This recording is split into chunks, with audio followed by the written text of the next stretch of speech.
Andito ako dahil ayusin niya ako. Sino nagsabi?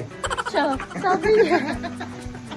So, ayusan po namin siya. Tatry namin siyang papangitin, guys. Gogo. Masyado rin. Hi guys, so ngayon, naayusan niya ako. Cause, wala lang.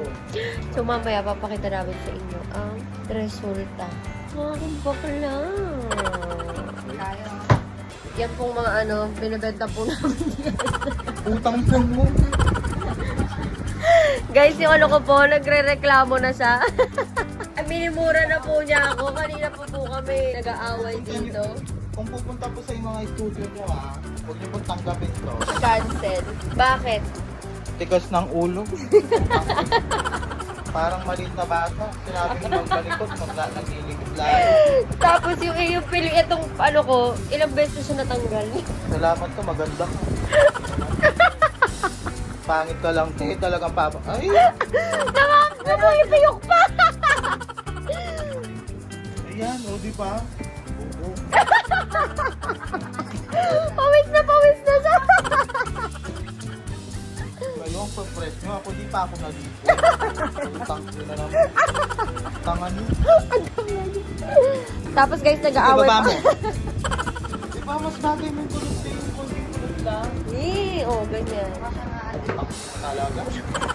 Titignan mo kasi, Wait lang, lalong gumanon yung mukha ko. Lalong lumaki yung mukha ko.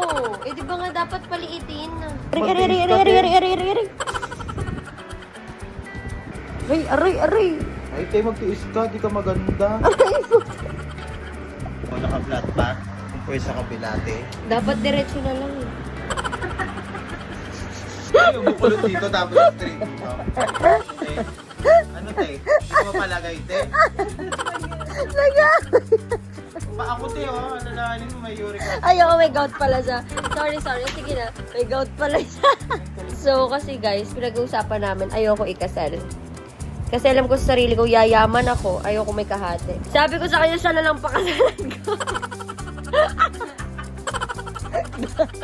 Ipangalan mo lahat sa'yo ng Oo. Tangina naman. Sa kasal ko, ikaw ang ikaw yung mag-aayos sa akin. Bakit yung ring light nasa likod ko? Wait lang, te. Ang bobo. Tapat, eh. Te, isa na lang. Bibing ko ka na.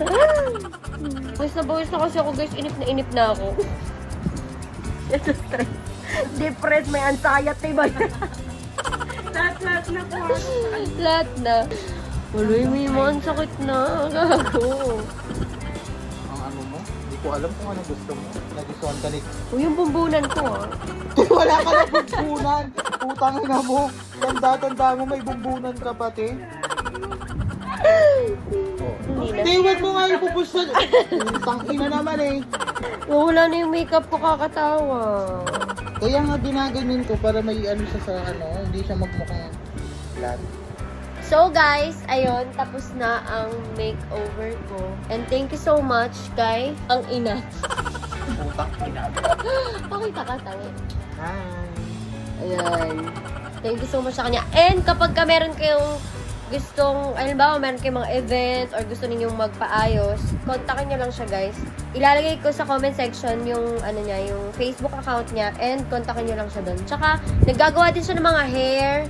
Kapag gusto nyo magpa-reban, magpa-color ng buhok, pwede nyo siyang home service, di ba? Aminin. True. Wala round to die. Kaya huwag kayong masyadong eme. Ganyan lang talaga siya pinanganak.